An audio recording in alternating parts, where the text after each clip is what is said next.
राधे राधे प्रिय दर्शकों, स्वागत है आप सभी का हमारे YouTube चैनल वैदिक पथ।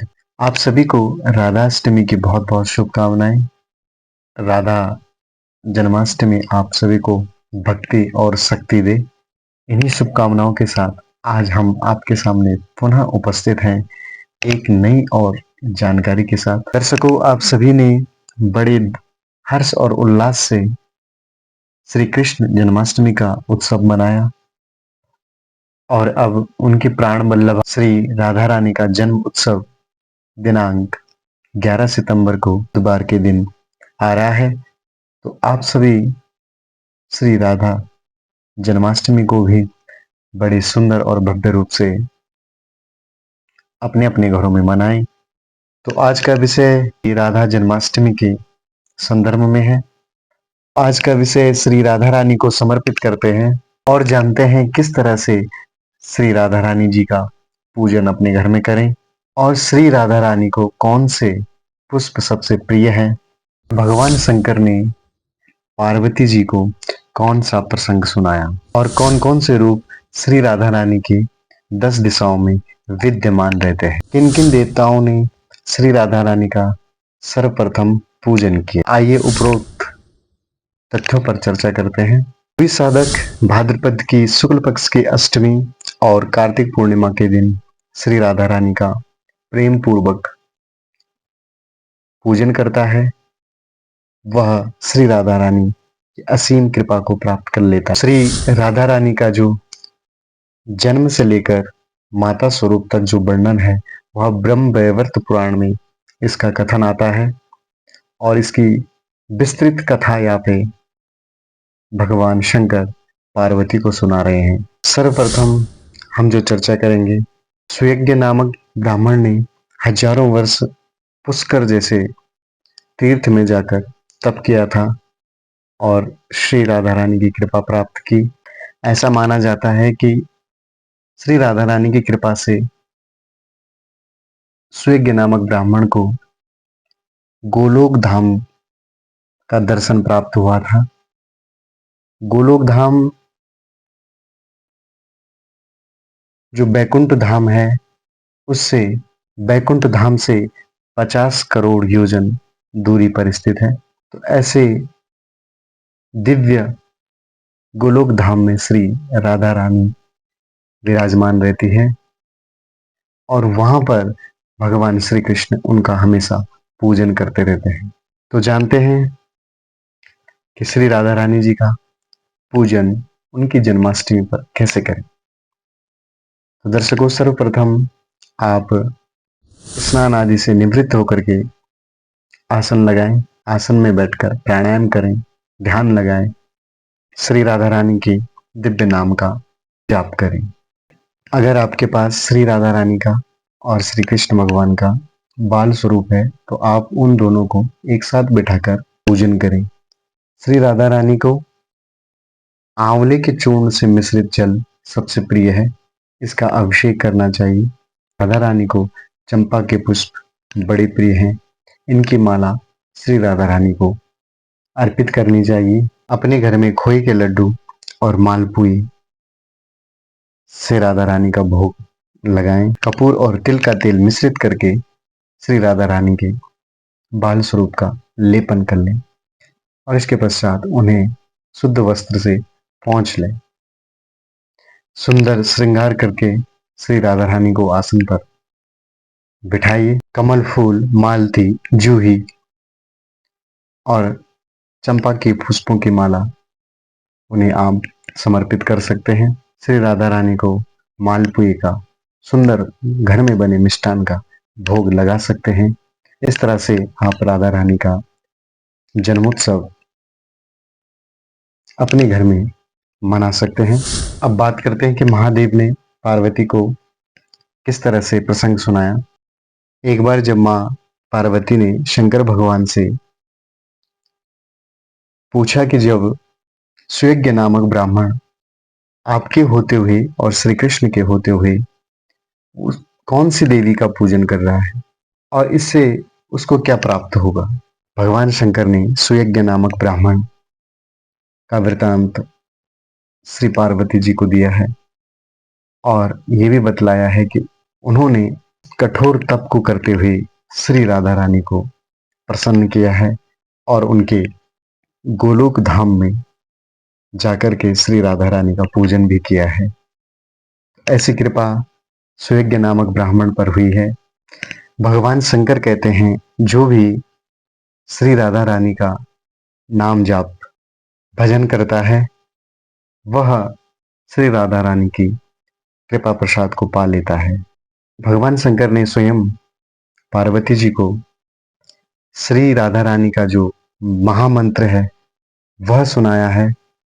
उसके बारे में हम आगे चर्चा करेंगे कि वह कौन सा मंत्र है जिससे सुयज्ञ नामक ब्राह्मण था जिन पर श्री राधा रानी की असीम कृपा हुई थी और जो भी अनेक देवता हैं जिन्होंने उस मंत्र को जप कर श्री राधा रानी की कृपा को प्राप्त किया है। श्री राधा रानी किन किन नामों से दसों दिशाओं में व्याप्त है? श्री राधा रानी पूर्व दिशा में मालावती रूप में निवास करती हैं।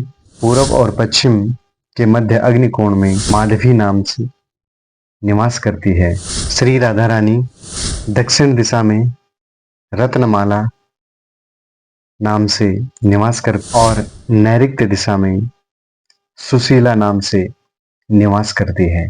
पश्चिम में श्री राधा रानी शशिकला नाम से निवास करती हैं। उत्तर पश्चिम के मध्य वायव्य में पारिजात नाम से निवास करती हैं। उत्तर में श्री राधा रानी जी पद्मावती नाम से निवास करती हैं। इसी पूर्व और उत्तर के मध्य यानी ईशान कोण में सुंदरी नाम से निवास करती हैं। तो हमने जाना कि राधा रानी हमारे चारों ओर किन किन दिशाओं में किन किन नामों में निवास करती हैं। तो आप सभी इन नामों को उपरोक्त दिशाओं का स्मरण करते हुए इन नामों को जप सकते हैं।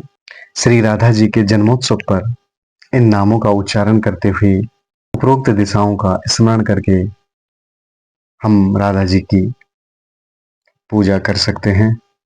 जो भी इस राधाष्टमी का व्रत करता है उसे राजसूय यज्ञ के फल जितना पुण्य प्राप्त होता है। जानते हैं किन किन देवताओं ने श्री राधा रानी का प्रथम पूजन किया था। सर्वप्रथम श्री कृष्ण भगवान जी ने गोलोक धाम में श्री राधा रानी का पूजन किया था। उसके पश्चात उन्होंने वृंदावन के रास मंडल में श्री राधा रानी का प्रथम पूजन किया था और स्वयं ब्रह्मा जी ने इनके नाम का इनके मंत्र का जाप करते हुए गायत्री और सावित्री को प्राप्त किया था। भगवान नारायण ने इनकी पूजा से श्री लक्ष्मी जी को प्राप्त किया जो कि समुद्र के मंथन के समय इन्हें प्राप्त हुई थी। और स्वयं भगवान शंकर ने जब दक्ष का यज्ञ विध्वंस हो गया था उसके पश्चात स्वयं नारायण ने भगवान शंकर को कहा था कि आप श्री राधा रानी का जाप करें।